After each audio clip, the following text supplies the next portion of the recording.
Alright, what's up guys? Today I brought out my Robinhood portfolio here to take out the confusion when it comes to investing. I know a lot of you are just beginning your investing journey, and I really want to break down this confusion so you guys can invest with more confidence and know what you're doing. I'm going to go out in the Robinhood interface here and kind of explain what each part means, just so you guys know what I'm talking about when I'm doing my portfolio updates or when you guys start your investing. So let's dig into this. The first thing we're going to look at is buying power, right? And buying power just represents the amount of money you have on hand to buy stocks.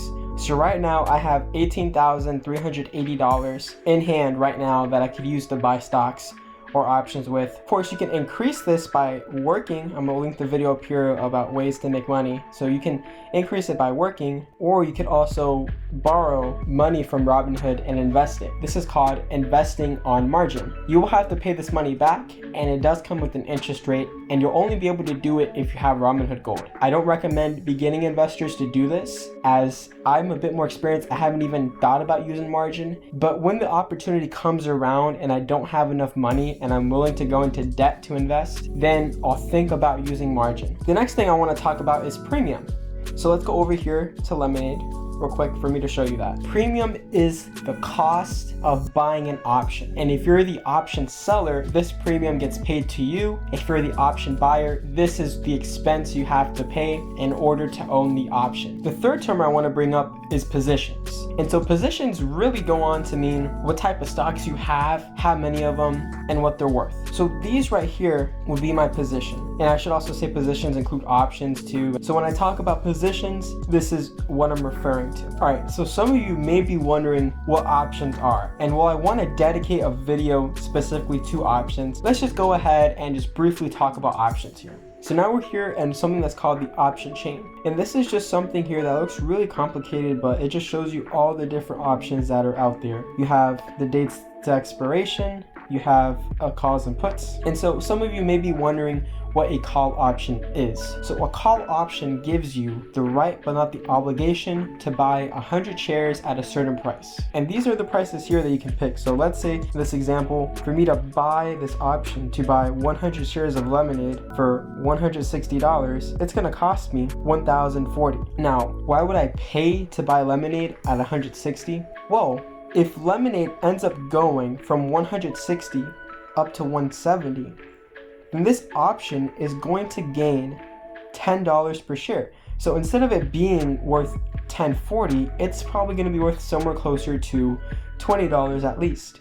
And since options trade in hundreds, you take that new value, multiply it by 100, and you're looking at a gain of $2,000 from that option. For being able to buy these shares, there is a certain value attached to that, and that's why options exist. If you look at a put, this is the right but not the obligation to sell 100 shares of Lemonade for a certain price. So let's say that Lemonade, I buy this one and it drops down to 150. Well, the market's pricing them in at 150. So if I was to still sell it somewhere at 160, that's going to be worth something. And again, like in the other example, this option right here would end up gaining $10 per share or an extra $1,000. The next thing I want to talk about is undervalued. So what does undervalued mean? As the word implies, undervalued just stands for something that should be worth more but currently isn't. So we'll take ARKG. I believe that when you have the cure to almost all the diseases in the world by tapping into the power of genetics, that should be worth minimum $5 trillion.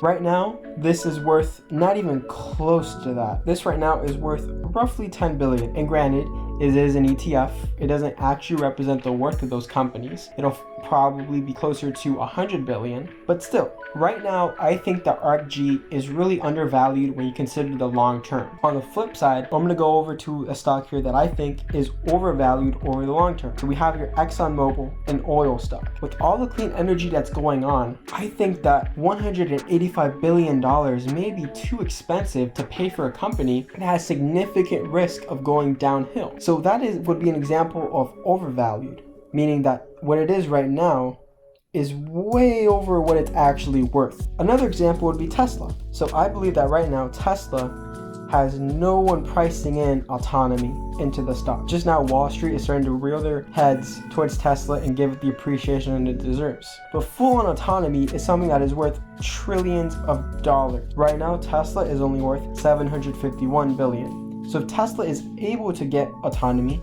which I do think that they will, then right now Tesla is undervalued, meaning that what the company is worth now does not reflect what its true worth is in the coming years. The next word I want to talk about is proof of concept. And so it's kind of coincidental that we're here next to a really good example of proof of concept. So I'll just click into this article to show you guys. So this car here is a proof of concept. Proof of concept refers to the validation of an idea. So when Elon Musk first came out saying that he could build an electric car better than anyone else and have that car be better than any other car, well, we first needed to build it. So he started off with the Model S. And so his Model S, that car, was proof of concept. Proof that his idea could actually work. Proof that electric cars were the future. Look in your pocket, get out your phone. It's probably an iPhone. The iPhone is proof of concept.